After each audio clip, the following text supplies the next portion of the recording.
Caballeros, cuando dos eventos ocurren simultáneamente y que pertenecen al mismo objeto de investigación, debemos tomar estricta atención. Agente Cooper, Twin Peaks, David Lynch.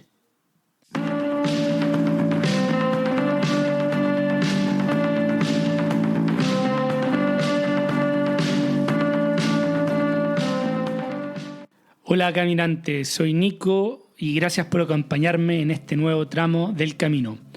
Hoy vengo a hablar de la teoría más fascinante y misteriosa del psiquiatra suizo Carl Gustav Jung, la sincronicidad.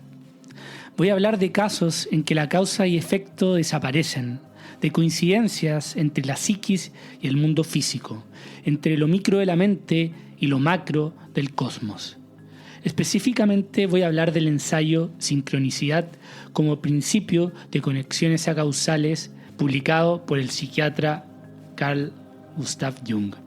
Espero que disfruten el programa.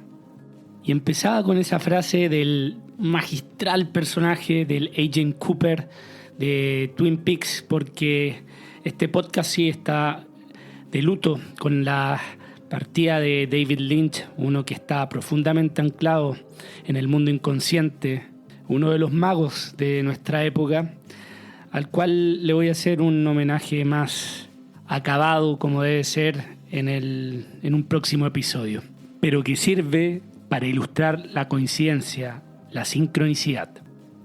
Y empecemos directamente con un ejemplo. Jung, psiquiatra, estaba tratando a una paciente de esas positivistas y escépticas a todo lo que se encuentra fuera del campo de la ciencia. Su magnífica educación y su condición de sabelotodo le impedía hacer progresos a Jung sobre sus problemas psicológicos, que él, en este caso, no desclasifica. Jung chocaba y chocaba con su racionalidad de las terapias, lo que le impedía avanzar, por lo que se limitaba a la esperanza de que le pasara algo inesperado y irracional a su paciente, que pudiera así abrir una ventanilla a ese reducto del inconsciente. Un día estaba sentado de espaldas a la ventana escuchando su discurso. Esa noche, ella había tenido un sueño impresionante en el que alguien le regalaba un escarabajo de oro, una joya muy valiosa, que si piensan es muy parecido a la pelota alada del Quidditch de Harry Potter. Mientras me contaba el sueño, oí como algo golpeaba suavemente a la ventana que tenía a mi espalda. Me volví a la ventana y vi que era un insecto bastante grande que chocaba desde afuera contra el cristal, intentando meterse en la habitación oscura, lo cual me pareció extraño. Abrí enseguida la ventana y cacé al insecto al vuelo. Era un escarabeido, una Cetonia aurata o Cetonia común, cuyo color verde dorado es lo más parecido a un escarabajo de oro. Le enseñé el coleóptero a mi paciente y le dije: «Aquí está su escarabajo». Este suceso abrió la brecha deseada en su racionalismo, con lo que se rompió el hielo de su resistencia intelectual. A partir de entonces, el tratamiento pudo ser continuado con éxito.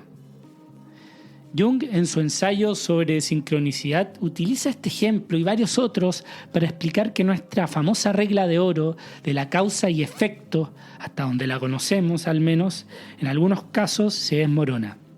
¿Por qué tanta coincidencia? ¿Por qué soñamos, como explico en el capítulo Carl Jung, influencias con parientes queridos cuando mueren?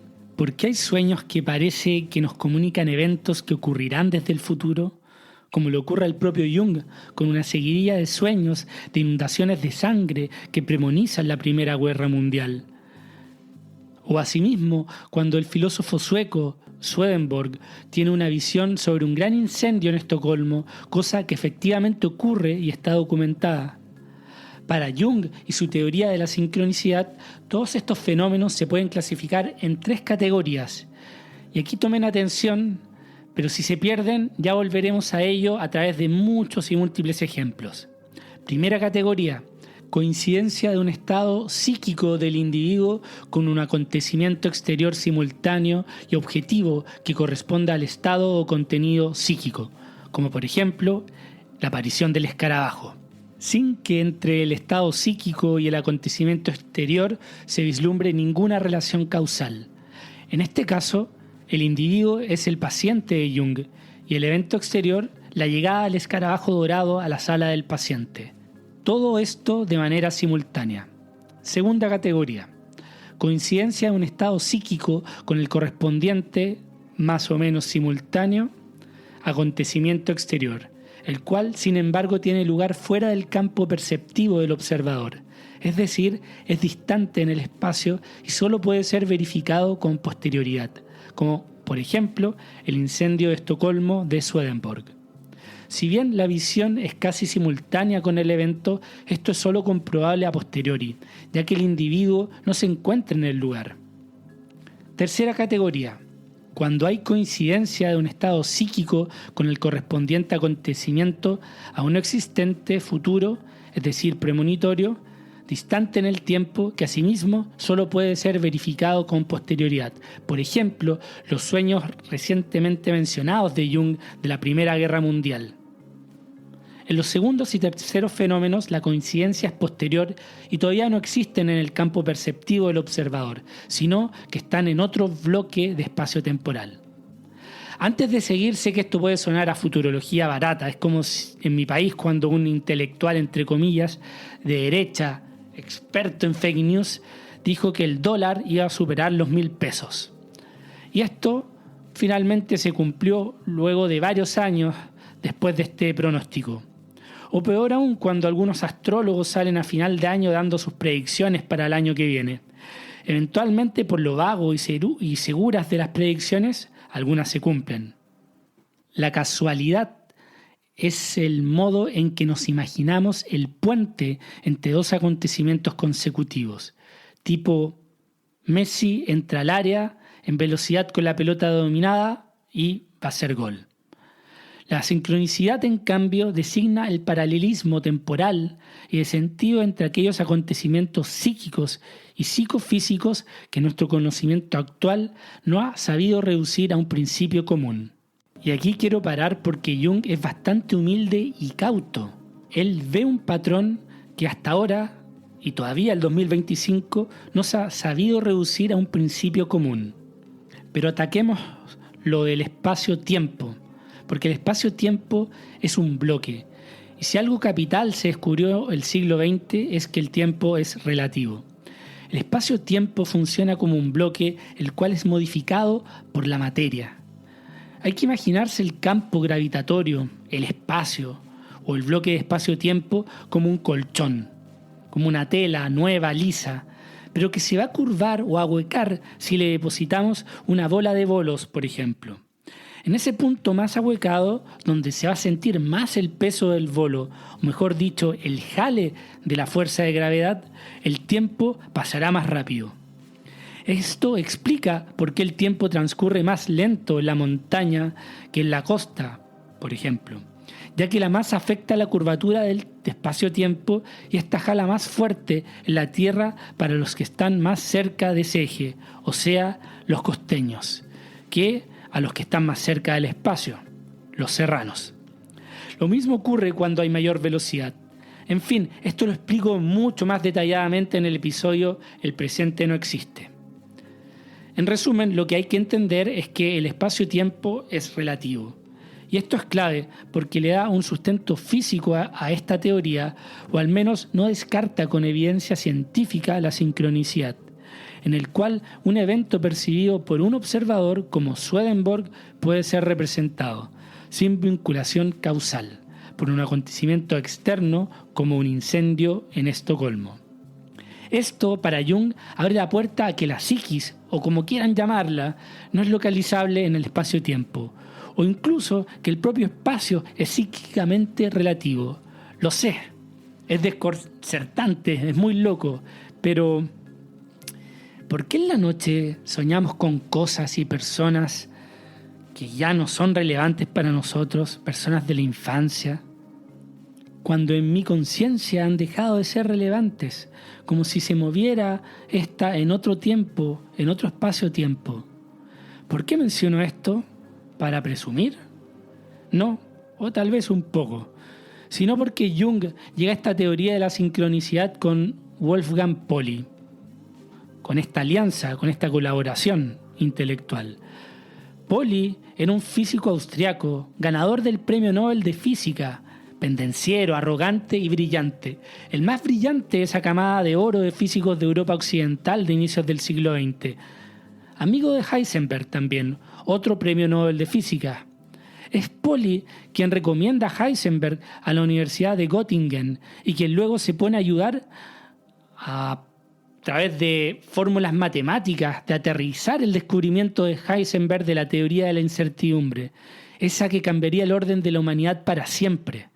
Cuando le piden ayuda a Pauli, Heisenberg y Born, entre otros, para desarrollar estas matrices endiabladas por lo complicado de los cálculos, el bueno de Wolfgang responde así: en efecto, es un cálculo demasiado difícil para ustedes. Pauli completa el cálculo con endiablados tecnicismos en pocas semanas. Ese era Pauli o Pauli, en verdad no sé cómo se pronuncia, que en su estadía en Suiza y por sus problemas con el alcohol y peleas en los bares, empieza a visitar a Jung como paciente. Es en esas circunstancias que nace esta colaboración. Físicos como Heisenberg desmoronaron nuestras creencias de causa y efecto, en que si conociéramos, por ejemplo, en un universo tal vez ideal, todas las variables, podríamos predecir el resto de los acontecimientos del universo. Eso era lo que creía Einstein con su determinismo. Pero hasta ahora la teoría de la incertidumbre de Heisenberg y la física cuántica, ambos frutos de la escuela de Copenhague de Niels Bohr, a la cual suscribía Pauli y Heisenberg, han demostrado que el mundo, o al menos en lo más micro, en las partículas elementales, las más pequeñas del universo hasta ahora encontradas, no responden a esto, sino que a la incertidumbre. O sea, que conociendo todas las variables, todos los elementos que están en juego en el mundo, en la danza del cosmos, no se podría afirmar con 100% de seguridad el próximo evento. Nada es 100% predecible. Bueno, este es el contexto físico que permite que aparezcan estos casos que nos maravillan. Pareciera que somos locos o chiflados cuando mencionas uno de estos casos en que un pariente muerto se te ha aparecido en los sueños o que has tenido un sueño premonitorio. Es que un testigo no es suficiente para instalar una teoría. No se puede ni probar, pero tampoco, ojo, se puede negar.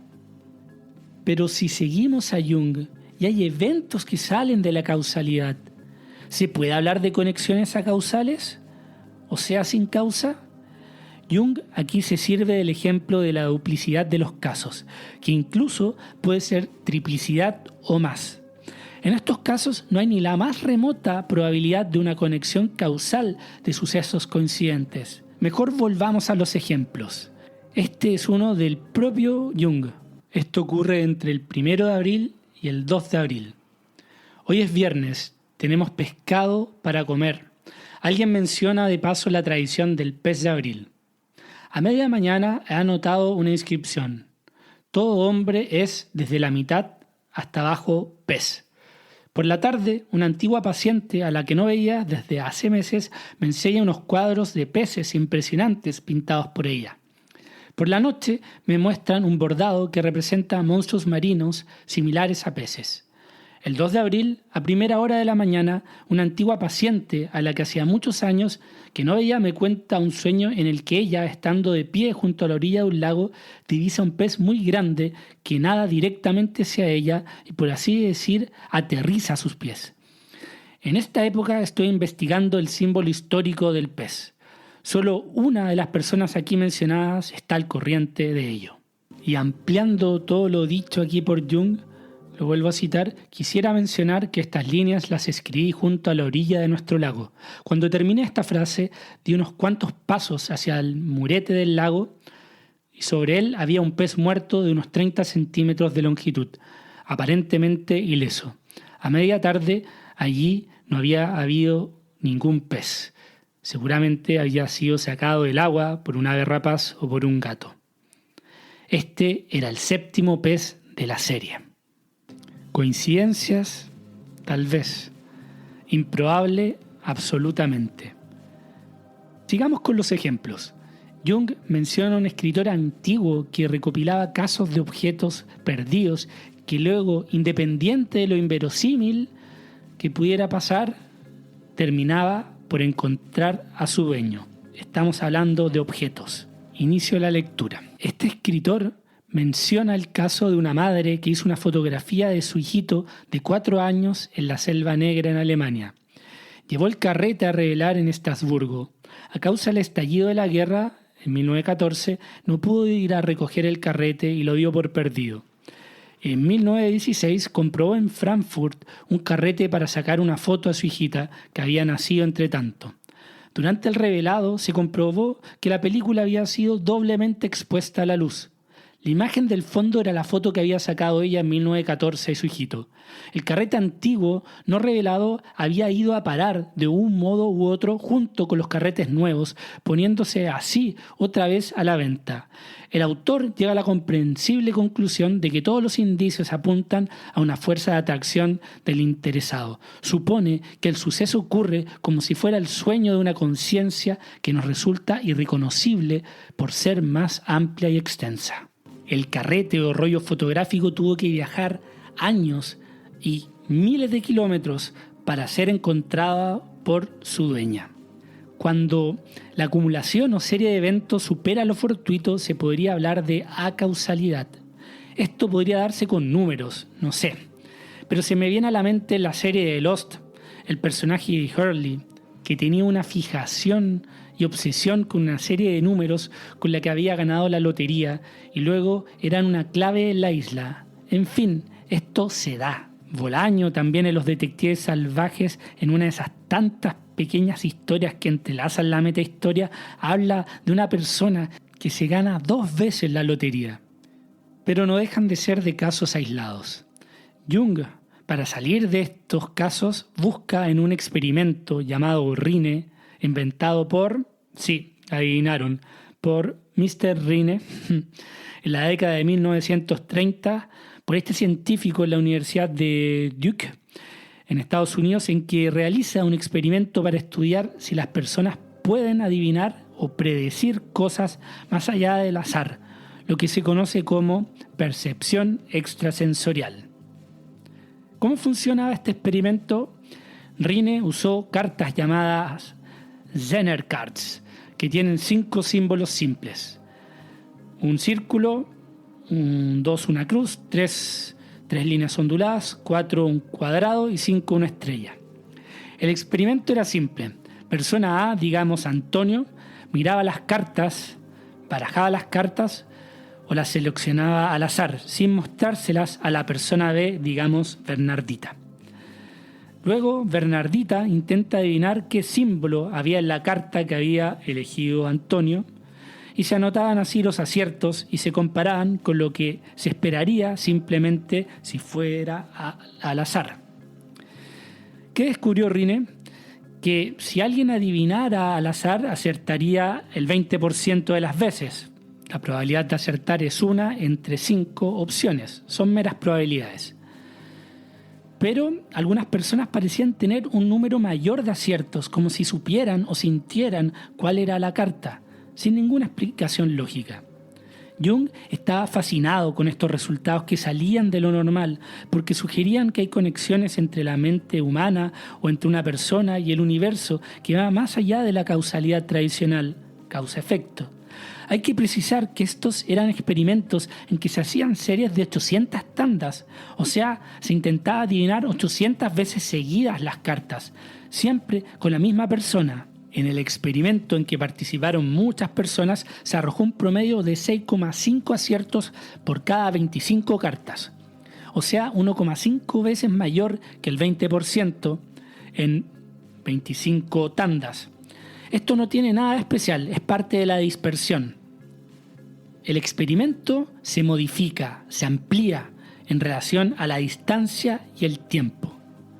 Se hacen ensayos ampliando la distancia espacial entre el experimentador, o sea, entre Antonio que saca las cartas, y el sujeto experimentado, Bernardita, hasta 350 kilómetros. Aquí el promedio de los ensayos también caen en una variable normal. El resultado no varía. Bueno, hasta aquí nada interesante, ¿no? Pero los resultados arrojan en que una experiencia continua en estos experimentos es que tras el primer ensayo el número de aciertos empieza a descender. Lo que es lógico, según la sincronicidad, ya sea por la concentración o la fatiga, con lo que la capacidad de acierto disminuye. Pero si por alguna razón externa o interna se despierta el interés del sujeto experimentado, en este caso Bernardita, a través de recompensas, por ejemplo, el número de aciertos vuelve a aumentar. Esto es lo que le interesa a Jung, esa percepción extrasensorial. El interés provoca que aumenten los aciertos. Está de más decir que para que el muestreo sea válido, hubo miles de Bernarditas en este experimento que arrojó este resultado. Es irrelevante estar de manera simultánea adivinando mientras se tiran las cartas o estar mirándolas en la misma mesa, o sea, estar en el mismo espacio-tiempo. Pero lo que sí pesa en el resultado es como si mirando hacia adentro o hacia la psiquis, observándose a sí mismo, en la concentración, en la imaginación, es decir, en las ocurrencias en las que se manifiesta la estructuración de lo inconsciente, y así a través de arquetipos que actúan, que configuran los procesos anímicos inconscientes. Estos arquetipos tienen una carga específica, es decir, se desarrollan efectos luminosos o espirituales o mágicos que se manifiestan como afectos. Según Jung, la sincronicidad es cuando dos eventos coinciden de manera significativa, aunque no haya una relación causa-efecto entre ellos, una especie de simultaneidad. En este caso, el experimento Rhine podría ser un ejemplo. ¿Por qué algunas personas adivinan tantas veces? Jung creía que esto no era casualidad, sino una señal de que existe un principio más profundo que conecta nuestra mente con el mundo.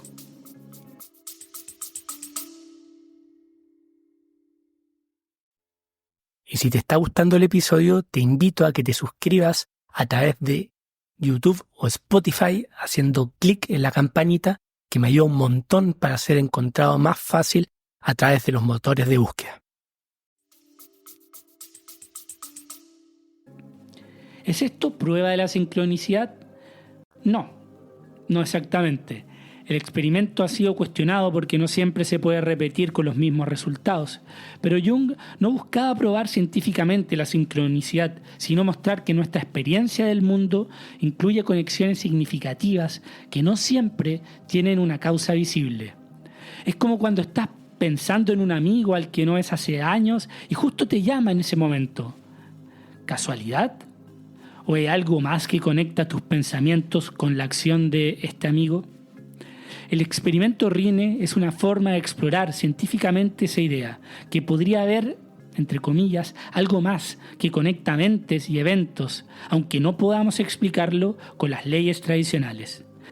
Pasemos a otro experimento que hace Jung, como el de Rhine, con muestreos estadísticos que intentan probar estas anomalías, no en casos aislados, sino en grandes grupos.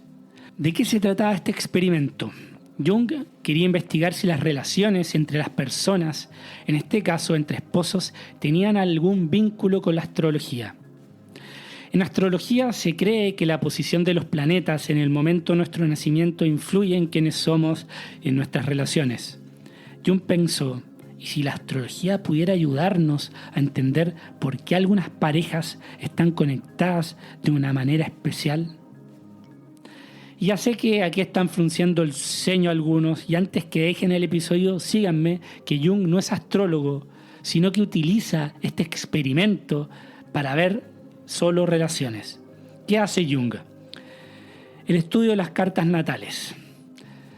Jung recopiló las cartas astrológicas de 483 parejas casadas. Una carta natal muestra la posición de los planetas en el momento exacto del nacimiento de una persona. Aquí me reconozco un poco ignorante, simplemente estoy transcribiendo el vocabulario que utiliza Jung en este libro.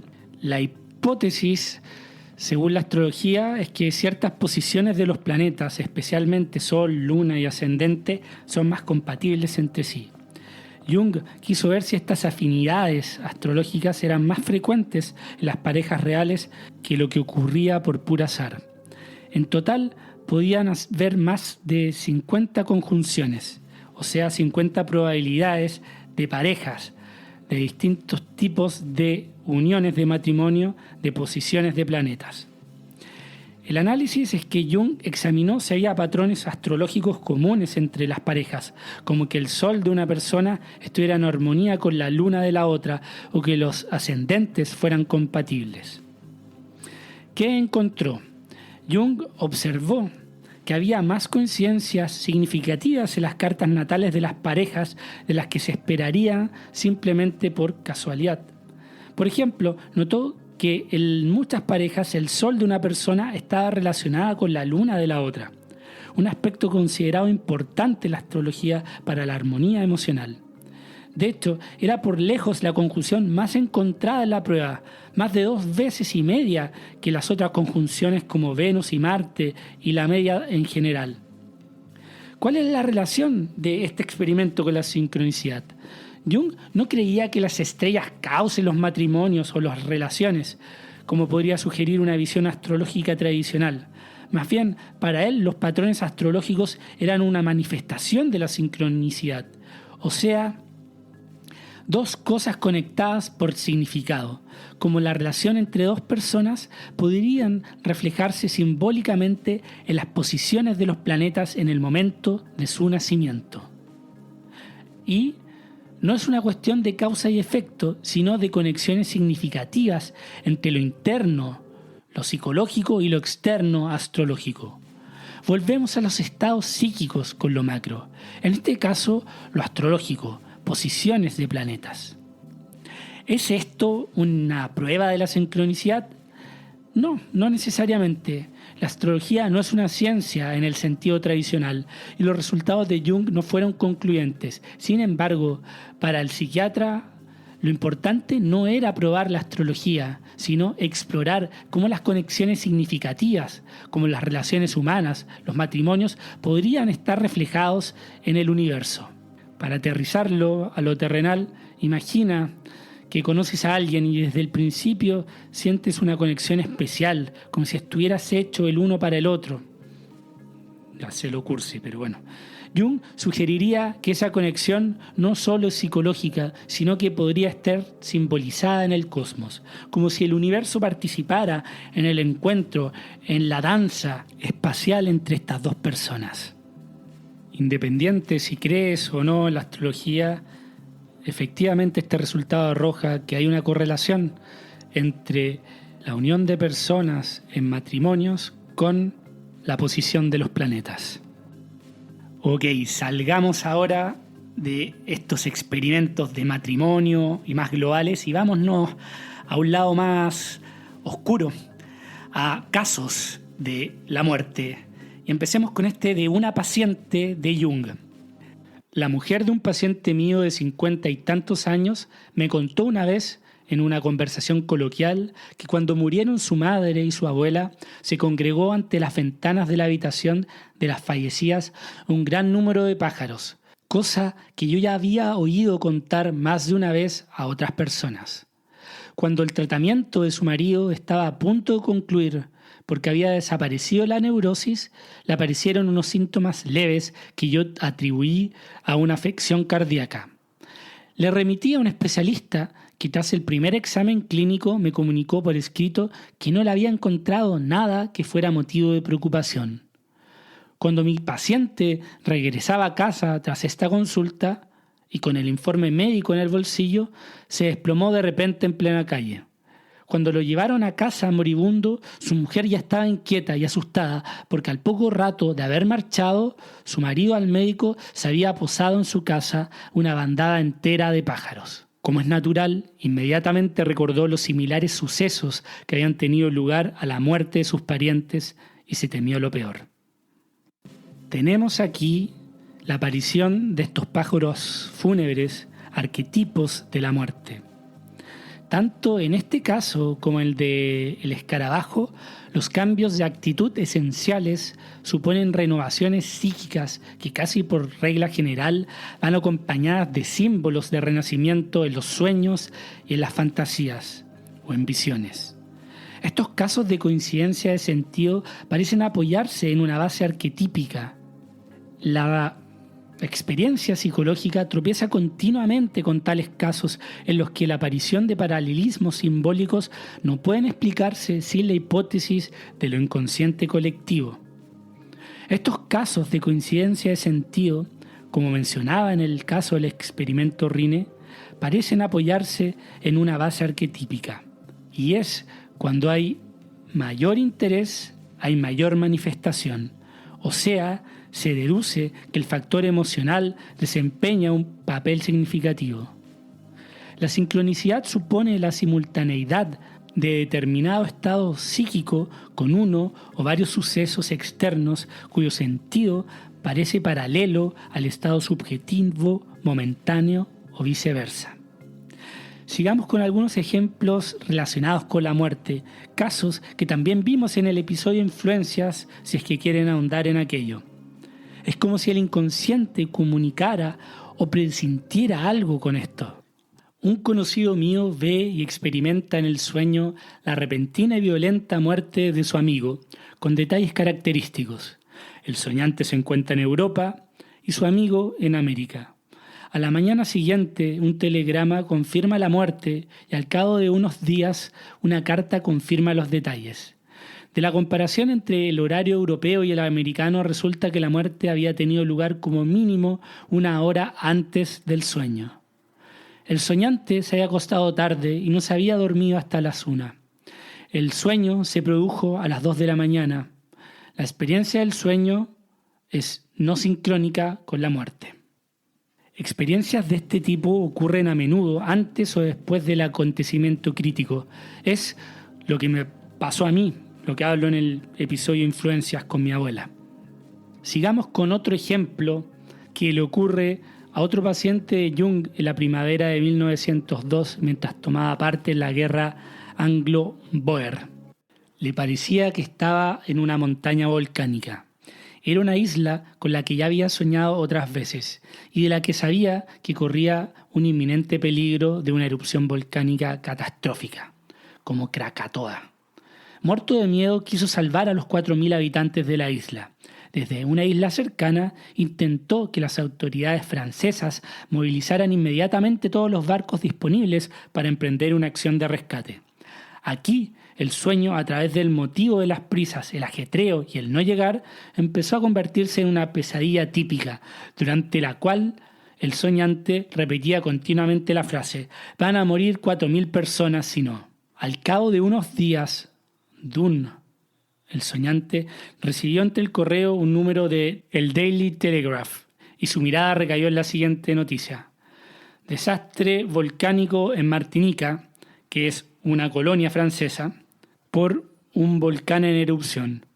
Probables pérdidas de más de 40.000 vidas. El sueño no se produjo en el momento de la catástrofe real, sino mientras le llegaba el periódico con la noticia. Y el soñante se confundió al leer y leyó 4.000 en lugar de 40.000. Ambos sueños no se producen en el momento de la catástrofe real, sino mientras le llegaba el periódico con la noticia. Ambos sueños corresponden a la segunda y tercera categoría de la sincronicidad. No son simultáneos al evento trágico. En fin, así podría seguir. Es evidente que estos estados no son vividos como si el suceso objetivo ya hubiera ocurrido. El conocimiento, entre comillas, o la presencia, también entre comillas, de imágenes inconscientes no tiene ninguna base reconocible ni relaciones causales reconocibles con determinados contenidos. ¿Cómo puede, por ejemplo, un suceso alejado en el espacio o incluso en el tiempo provocar la aparición de una imagen psíquica correspondiente, si ni siquiera es imaginable el necesario proceso de transmisión energética? Entonces estamos obligados a pensar que el inconsciente sabe o presiente algo que nuestra conciencia desconoce. En todo caso, parece haber un conocimiento existente a priori, en un orden determinado.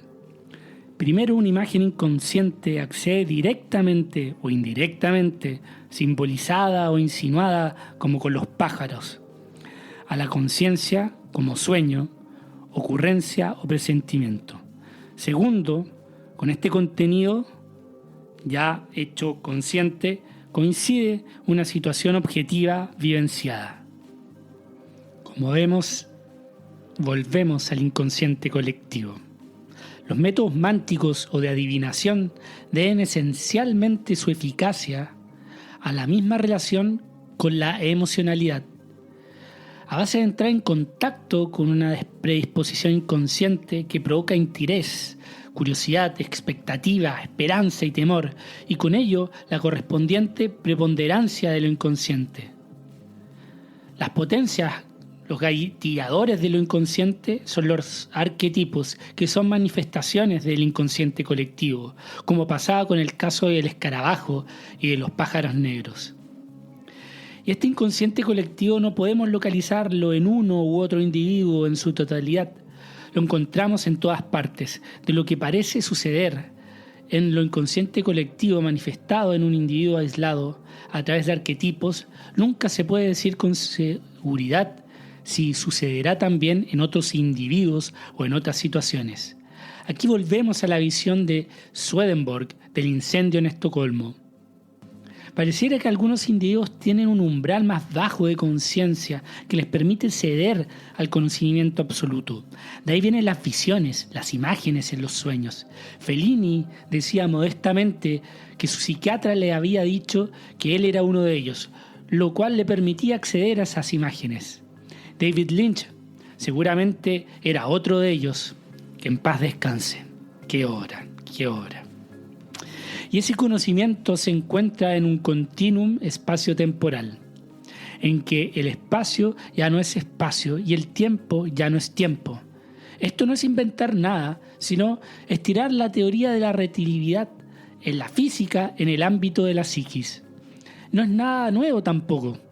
En el taoísmo, dice Jung, en la antigua China ya se creía en que el principio universal se encuentra también en la parte más pequeña. Por eso concuerda con la totalidad, pues el hombre como microcosmos contiene las imágenes de la naturaleza, es decir, que siendo de las partes más pequeñas de la creación, contiene a su vez la totalidad, lo micro y lo macro son lo mismo.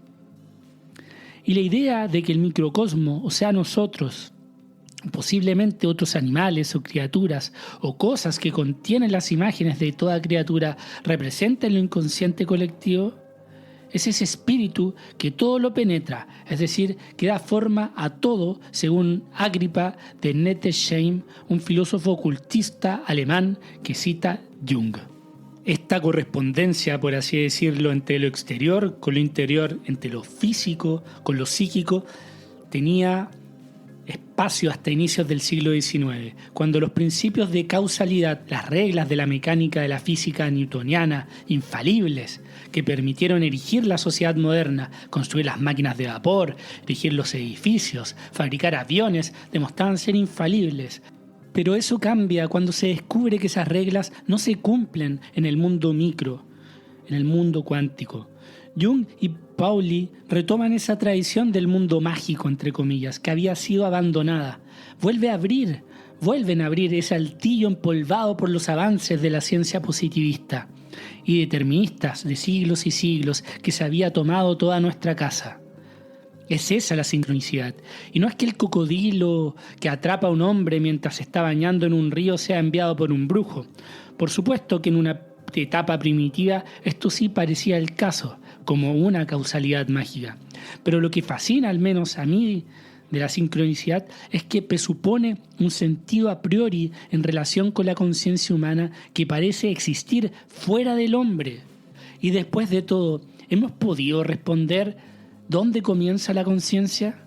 Jung solo dice que ese factor da sentido absoluto. Ese inconsciente colectivo se insinúa en los sueños. Hemos de renunciar por completo a la vida de una psiquis exclusivamente vinculada a un cerebro vivo y deberíamos fijarnos en el comportamiento consentido o inteligente también de los seres vivos inferiores que no tienen cerebro. ¿Por qué ellos no tienen conciencia y nosotros sí? ¿Es válida esta pregunta acaso? El saber absoluto, es decir, el conocimiento no transmitido por ningún órgano sensorial, o sea, ni por la vista, ni por el oído, ni por el olfato, por ejemplo, y que caracterizará al fenómeno sincronístico sobre la existencia de un sentido absoluto. Mejor volvamos con los ejemplos. En contra de toda expectativa, una lesión cerebral grave que llegue incluso a la muerte cerebral no siempre tiene como consecuencia una falta de conciencia. Sí, tal como lo escuchan.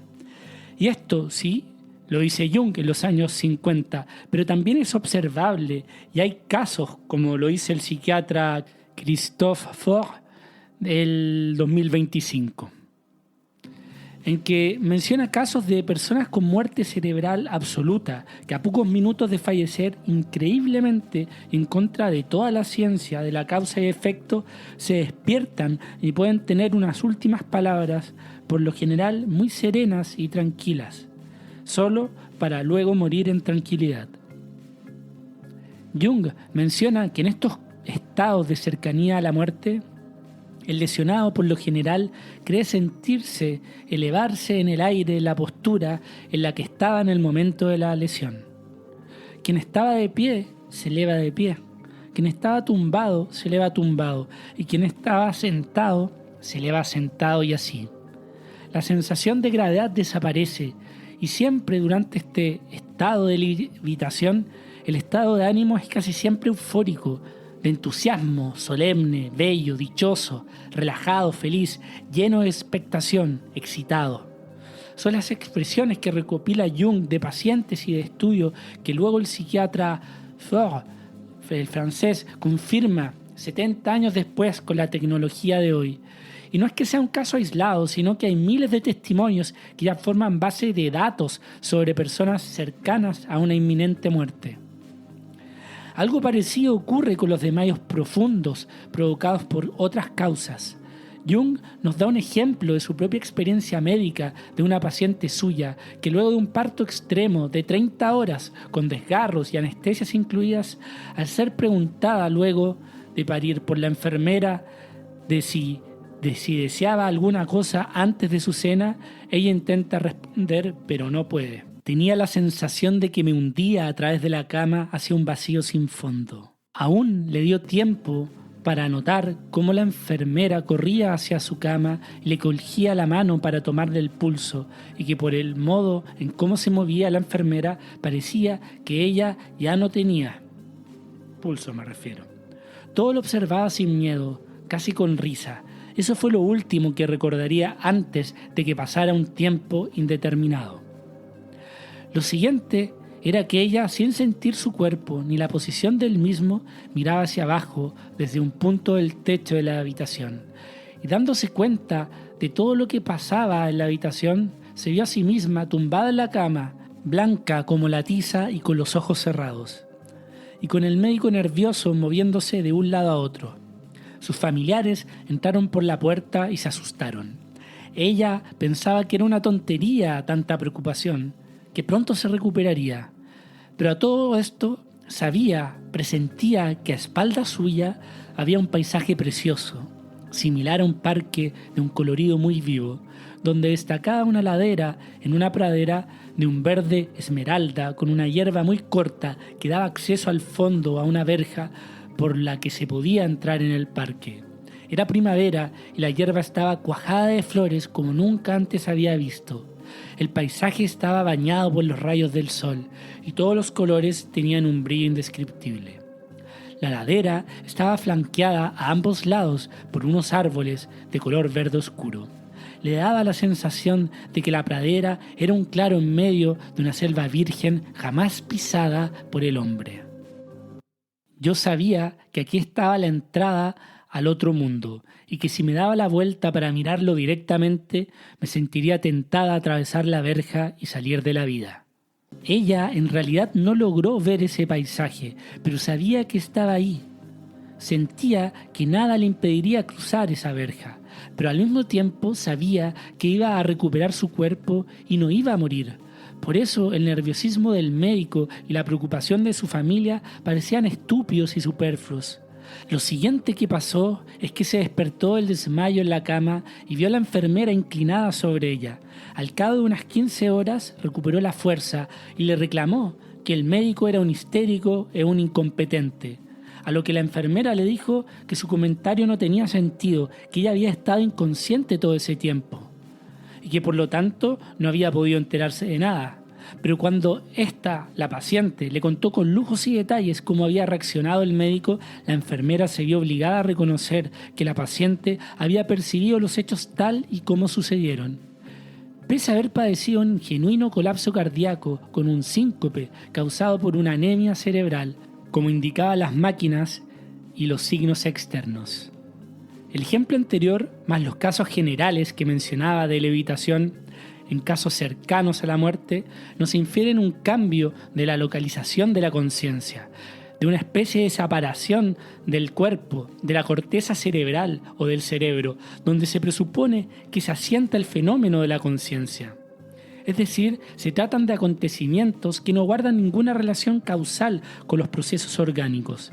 Y cuando las percepciones sensoriales, que sí existen en estos casos con estas levitaciones y observaciones desde arriba, son por sí mismas imposibles, estamos ante un evento de sincronicidad. ¿De dónde viene la conciencia? ¿Cuándo aparece? ¿Acaso son los animales también conscientes? Claro, hoy sí tenemos las armas para determinar dónde emociones nacen a través de neurotransmisiones en el cerebro, dónde yacen y cómo se disparan a través de los neurotransmisores. Pero eso también lo sabemos con los cerebros de las ratas y de otros animales. ¿Tienen acaso ellos conciencia también por nosotros saber este tipo de información? No, eso no es la conciencia a la que nos referimos, pero tampoco podemos negarla.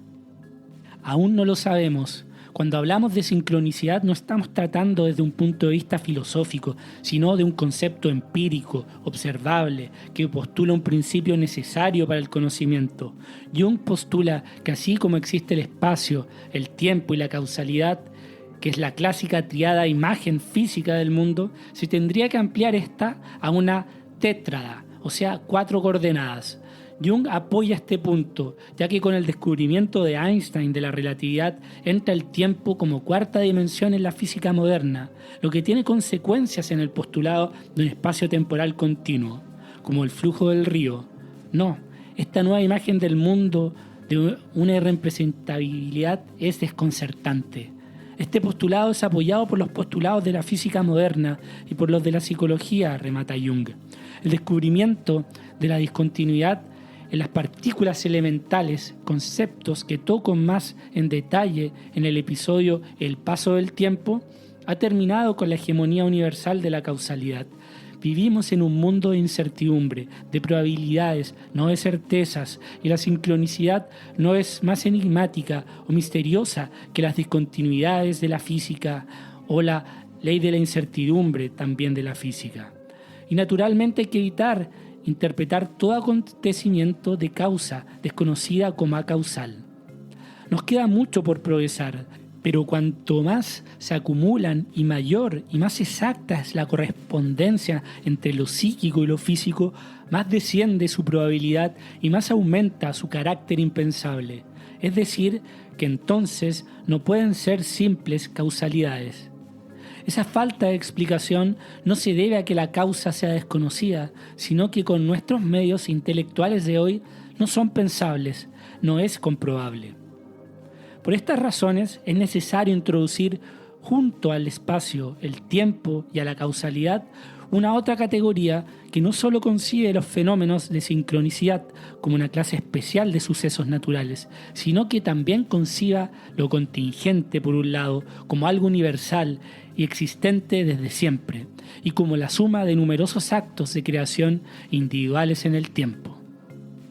Pero si la psiquis, la conciencia, el alma, o como quieras llamarlo, pudiera estar, o al menos en parte estar, afuera del cerebro, afuera del cuerpo, afuera de las conexiones cerebrales, pudiera despertar o replicarse en otros animales? ¿O incluso en máquinas? Algo de eso veremos en los próximos capítulos. No olviden suscribirse, que me ayuda un montón para seguir creando contenido. Y coméntenme en los comentarios en YouTube o Spotify si han tenido algún caso de sincronicidad en sus vidas. Hasta la vuelta, chau.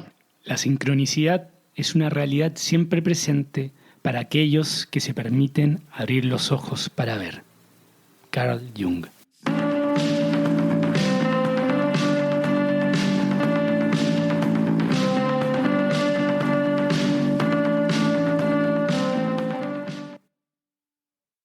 Gracias por haber llegado hasta acá. Si valoras el programa y no quieres perderte ningún episodio, puedes seguirlo en Spotify y dejar una reseña, que me ayuda un montón para ser encontrado más fácil en el motor de búsqueda. Para donaciones, contacto y más contenido, pueden entrar al sitio enelcaminopodcast.com y seguir las redes sociales de En el Camino Podcast en Instagram y Facebook, además de Nico Vergara y en Twitter. Gracias por aventurarte en el camino.